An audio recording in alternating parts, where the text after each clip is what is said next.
નમસ્કાર, ડીટીવી ન્યૂઝમાં આપ સૌનું સ્વાગત છે।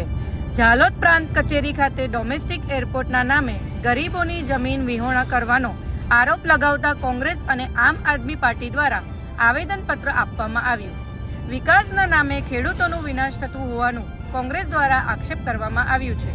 ઝાલોદ તાલુકામાં ડોમેસ્ટિક એરપોર્ટનું સર્વે કરવા માટે કેટલીય વાર જવાબદાર પ્રતિનિધિઓ આવી ગયેલ છે અને આ એરપોર્ટમાં સરકારી જમીન સાથે ગરીબ ખેડૂતોના જીવન નિર્વાહની એકમાત્ર આવક એવા ખેતરો પણ માપણીમાં લેવામાં આવેલ છે। ગરીબ ખેડૂતો ખેતી કરી પોતાનું જીવન ચલાવે છે, તેવામાં તેની રોજગારી તો જાય, સાથે સાથે ખેડૂતોના પરિવારોને ભૂખે મરવાનો વારો આવે તેવું જોવા મળી રહેલ છે।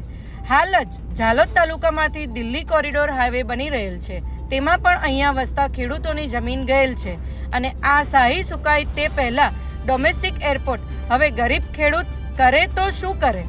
ઝાલોદ તાલુકો આદિવાસી વિસ્તાર છે અને અહીંયા રહેતા ગરીબ આદિવાસીઓનું જીવન જીવવા માટેની મુખ્ય રોજગારી ખેતી જ છે।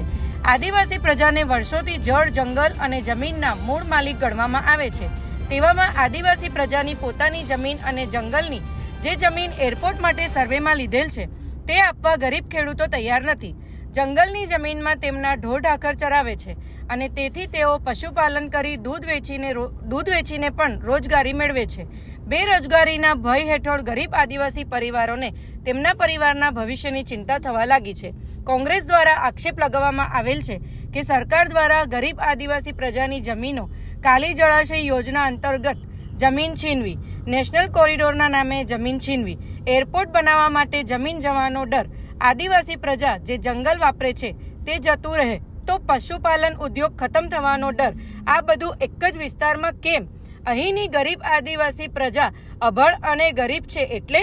આવા અનેક સવાલોના જવાબ અહીંયા રહેતી ગરીબ આદિવાસી પ્રજા જવાબદાર તંત્ર પાસે માંગી રહેલ છે। કોંગ્રેસ દ્વારા વધુ આક્ષેપ લગાવતા આવેદનપત્ર દ્વારા કહેવામાં આવ્યું હતું કે એરપોર્ટ માટે તંત્રને 4190 એકર જમીનની જરૂરિયાત છે અને જંગલની જમીન 1018 એકર છે, તો બાકી 3072 એકર જમીન તંત્ર ક્યાંથી લાવશે? છેલ્લે તંત્ર કયા પ્રકારે અહીંયા વસતા ગરીબ ખેડૂતોની જમીન છીનવી લેશે અને ખેડૂતોને જમીન વિહોણા બનાવી દેશે?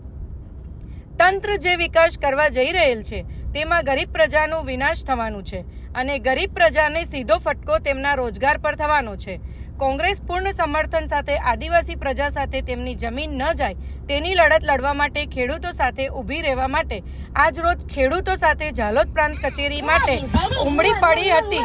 અને ખેડૂતો સાથે એરપોર્ટ મુદ્દે કોઈ અન્યાય ન થાય તેવી રજૂઆત આવેદનપત્ર દ્વારા તંત્રને કરવામાં આવેલ હતું। એરપોર્ટ બનવા વિરોધ કરવા માટે દાહોદ જિલ્લા કોંગ્રેસ પ્રમુખ હર્ષદ નીનામા, ઝાલોદ તાલુકા કોંગ્રેસ પ્રમુખ મુકેશ ડાંગી, દાહોદ જિલ્લા આદિવાસી સેલ પ્રમુખ મુકેશ બી ડામોર, તાલુકા પંચાયત વિપક્ષ નેતા અમરસિંહ ટી માવી, આપ પાર્ટીના નેતા અનિલ ગરાસિયા તેમજ ખેડૂતો મોટા પ્રમાણમાં ઉપસ્થિત રહેલ હતા। હાલ સરકારશ્રી દ્વારા અમારા ઝાલોદ તાલુકાના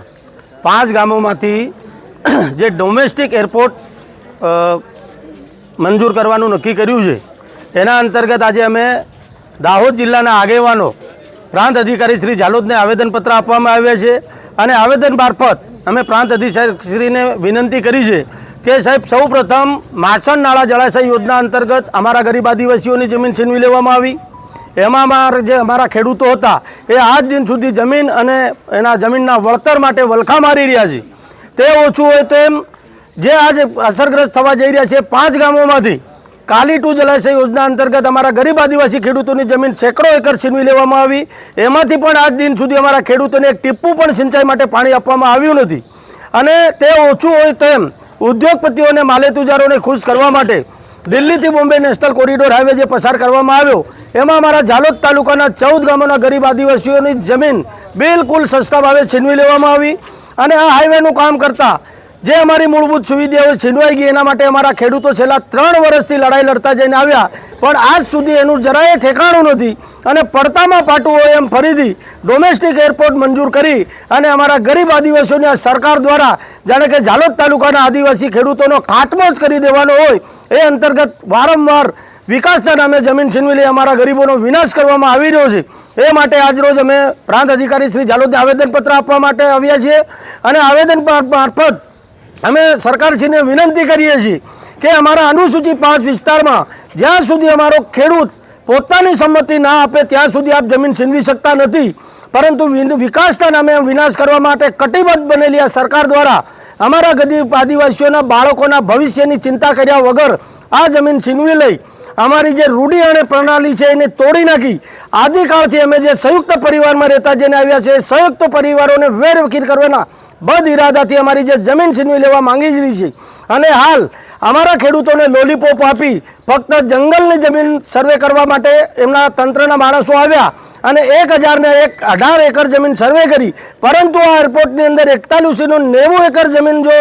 જરૂરિયાત હોય તો 1018 એકર જમીન સર્વે કરી તો 3072 એકર જમીન આ સરકાર ક્યાંથી લાવવાની એ એક મોટો પ્રશ્ન છે. માટે જંગલના જમીનના નામે અમારા ખેડૂતોને બહેકાવી ખોટી રીતે અમારી જમીન છીનવી લેવાનું આ સરકાર દ્વારા જે કાવતરું કરવામાં આવ્યું છે તેનો અમે સખત વિરોધ સાથે આવેદનપત્ર આપ્યું છે અને સરકારશ્રીને વિનંતી કરી છે, ખાનગી વસ્તુ તો જમીન તો અલગ, પરંતુ આ જંગલની જમીન પર અમારા પશુઓનો નિર્વાહ થાય છે, માટે અમે જંગલની જમીન પણ એ ખીચ આપવા માટે તૈયાર નથી. મુકેશભાઈ ડાંગી.